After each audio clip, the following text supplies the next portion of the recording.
الحمد لله وحده والصلاة والسلام على من لا نبي بعده أما بعد فأعوذ بالله من الشيطان الرجيم بسم الله الرحمن الرحيم نبئ عبادي أني أنا الغفور الرحيم وأن عذابي هو العذاب الأليم وقال الله تبارك وتعالى في مقام آخر إلا من تاب وآمن وعمل صالحا فأولئك يبدل الله سيئاتهم حسنات وكان الله غفورا رحيما صدق الله العلي العظيم وصدق رسوله النبي الكريم ونحن على ذلك لمن الشاهدين والشاكرين والحمد لله رب العالمين.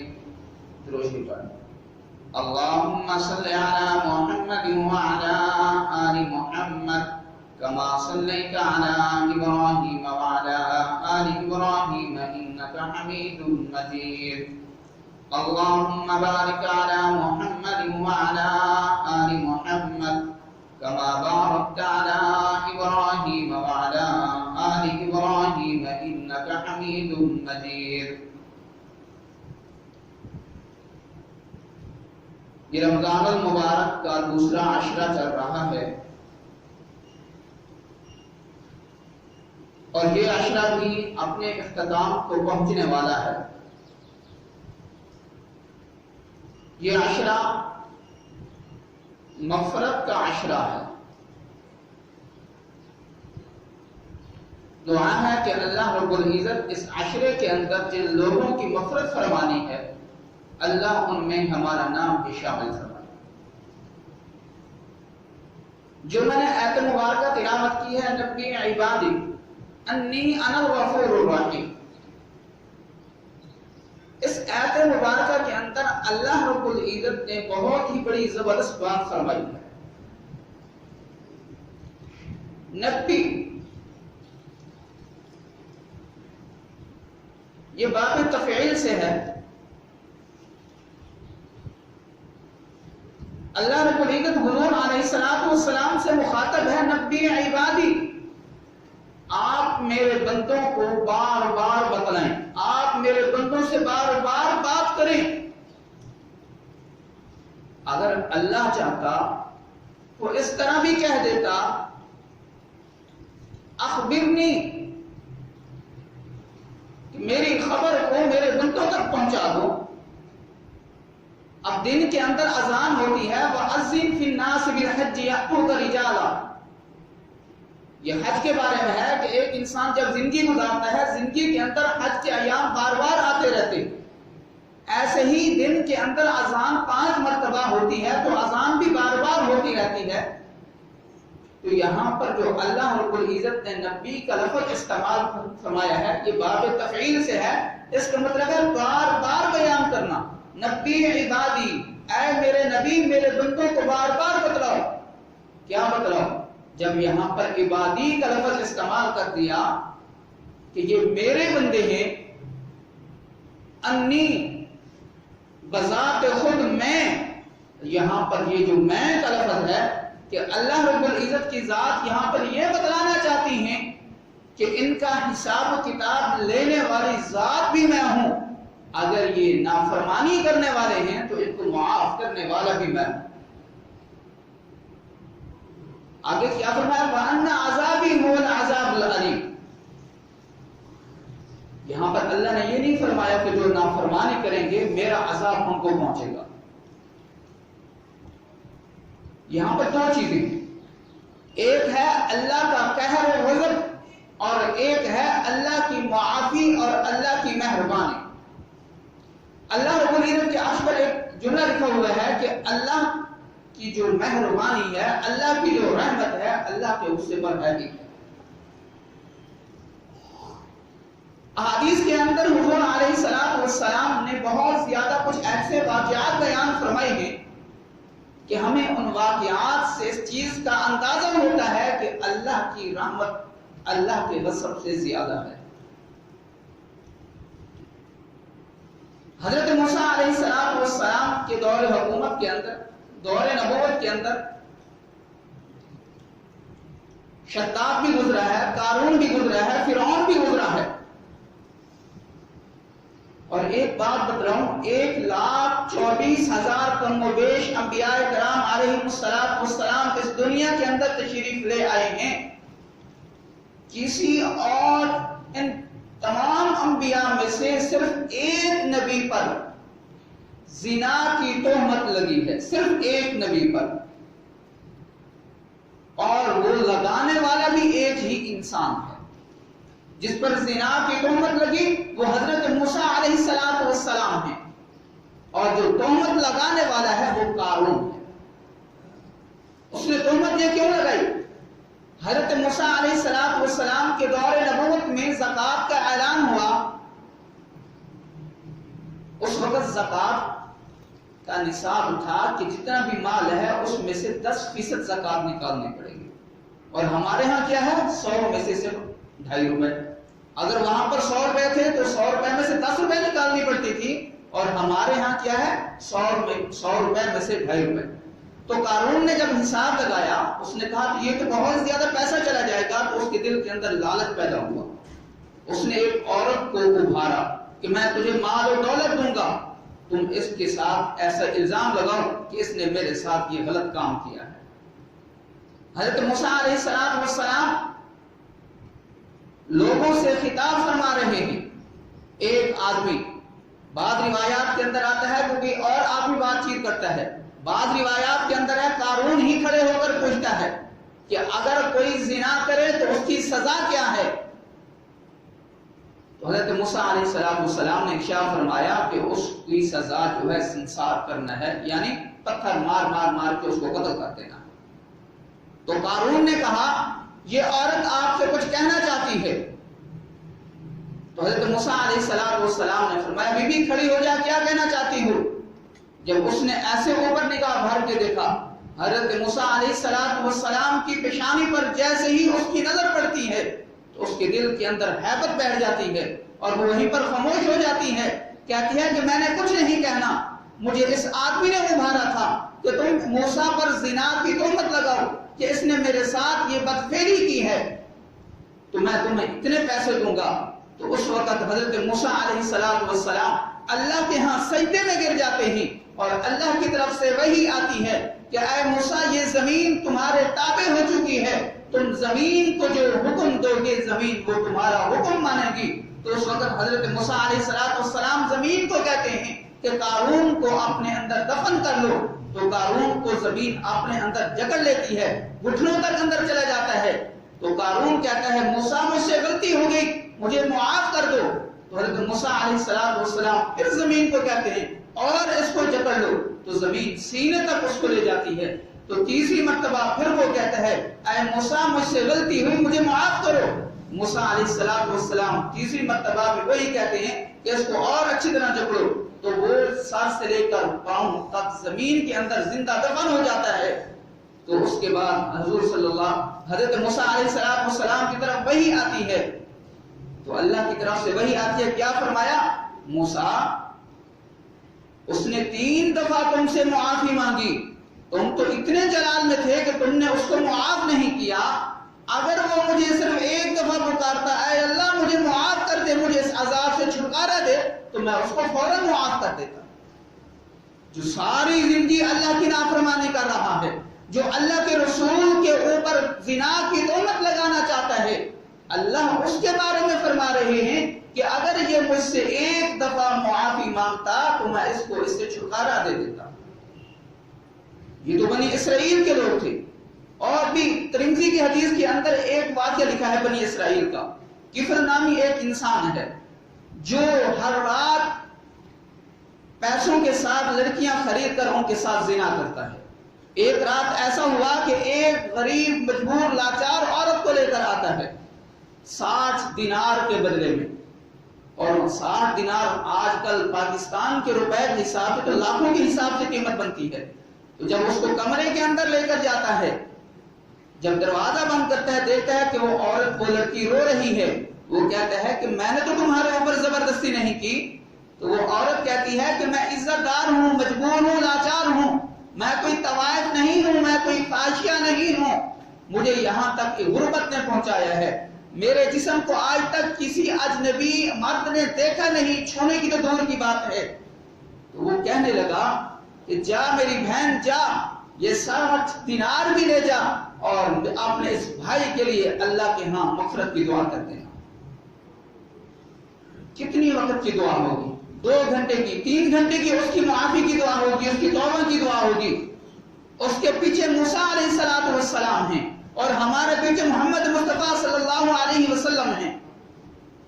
جب قیامت کا دن ہوگا، حشر کا دن ہوگا، جہنم جو ہے دھاڑے گی، آواز نکالے گی، فرشتے لرز جائیں گے، تمام انبیاء لرز جائیں گے، نبی بھی کہیں گے اے اللہ، ہم حضرت ابراہیم علیہ السلام کہیں گے اے اللہ مجھے اپنی جان کی فکر ہے، میں اپنے باپ کے بارے میں سوال نہیں کرتا۔ عیسیٰ علیہ السلام کہیں گے اے اللہ مجھے اپنی جان کی فکر ہے، مجھے اپنی ماں مریم کی کوئی فکر نہیں ہے، میں اس کے بارے میں سوال نہیں کرتا۔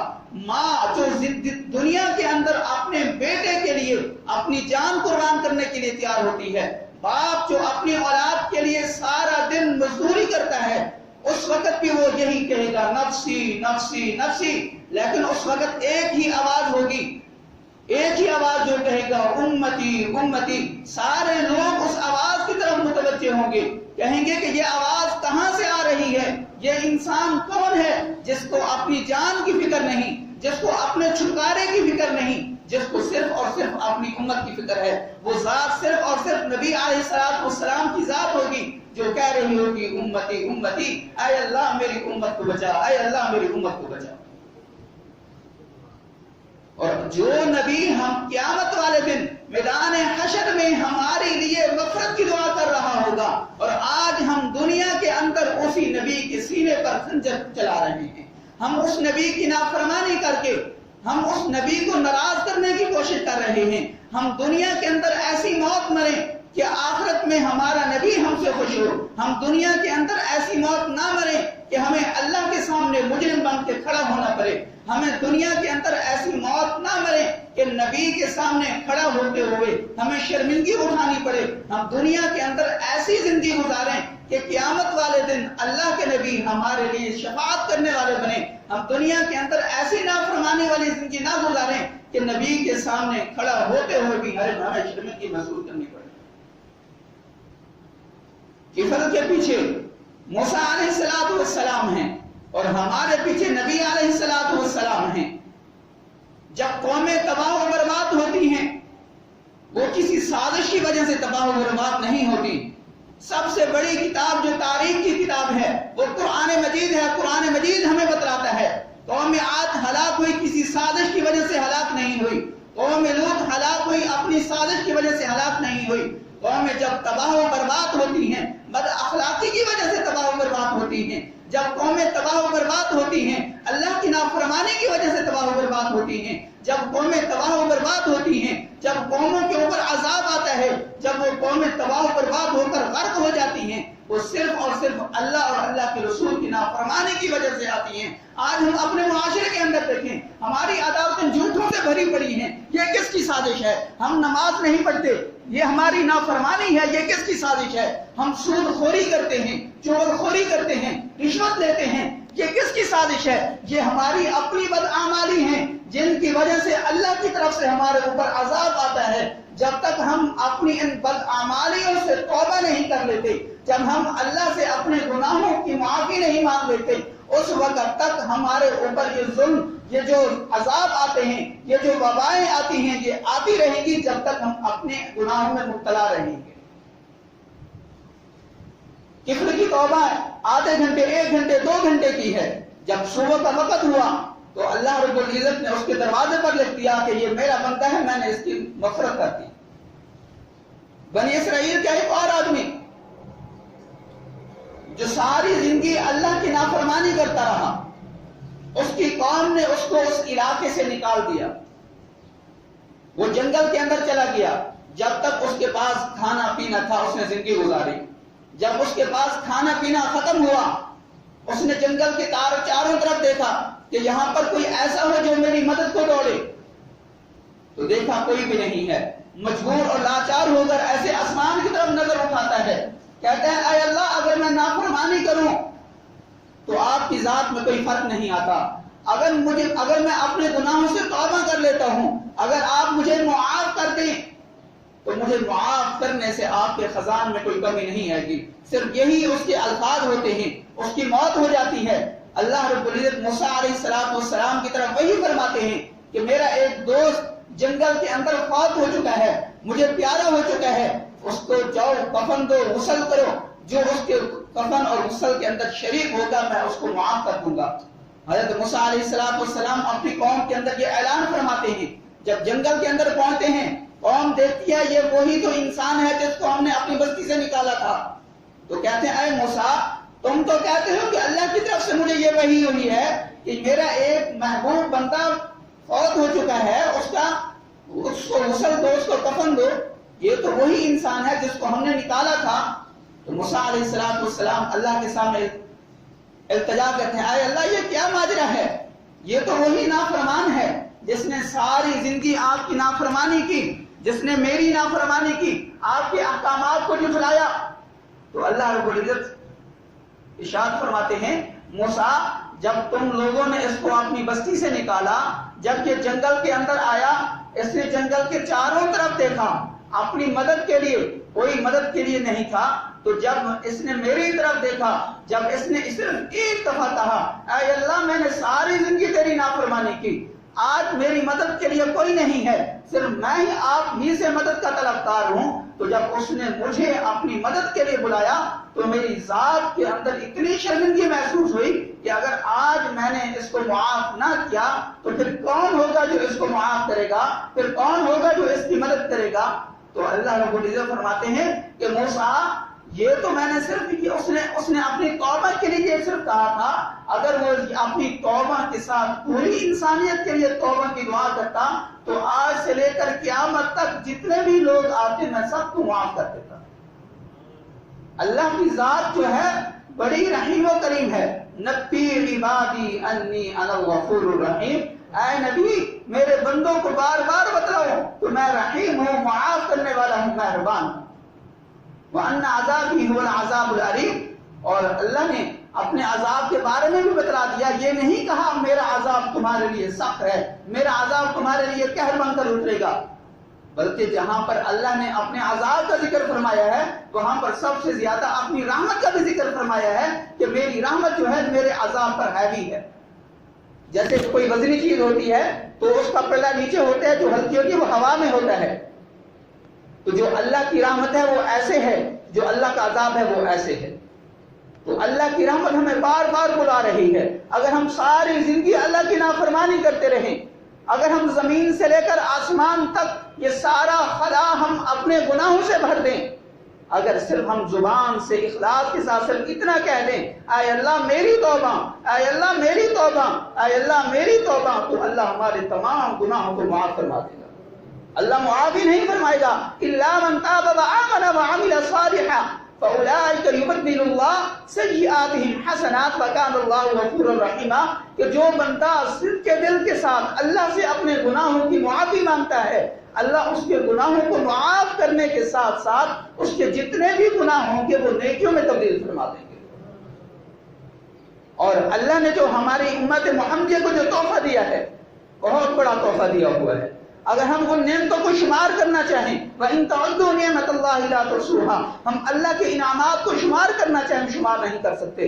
رمضان المبارک کا تحفہ ہے، ہم فرائض ادا کریں تو 70 کے برابر ہمیں ثواب ملتا ہے، نفل کی ادائیگی کریں تو فرائض کے برابر ثواب ملتا ہے، یہ الگ تحفہ ہے۔ اگر ہم نماز تراویح کا ایک سجدہ ادا کرتے ہیں تو ایک سجدے پر 1500 نیکی اللہ کی طرف سے ملتی ہے۔ نماز جنازہ دیکھ لیں، امت محمدیہ سے پہلے کسی اور امت کو نماز جنازہ پڑھنے کی اجازت نہیں تھی۔ ان کا نماز جنازہ کیا تھا؟ صرف میت کو غسل دینا، کفن دینا اور دفنا دینا۔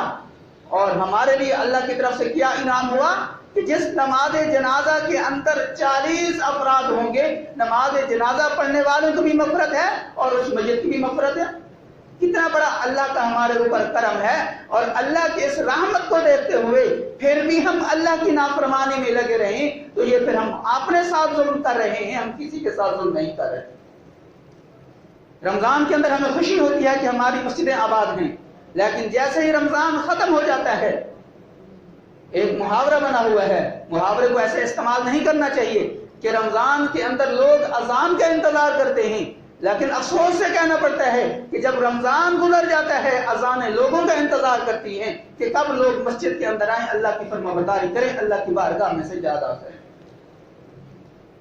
یہ جو برکت کا مہینہ ہے ہم اس کو ویسے نہ جانے دیں، ہم اس کے اندر ہم نے جو بھی نافرمانیاں کی ہیں ہم اللہ سے معافی مانگیں۔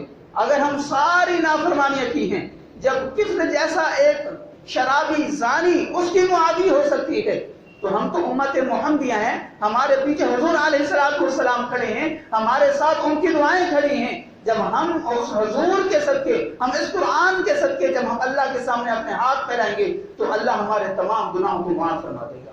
دعا ہے کہ جو کچھ کہا ہے اللہ ہم سب کو صحیح معنی میں اس پر عمل کرنے کی توفیق عطا فرمائے۔ محمد كما صليت على إبراهيم وعلى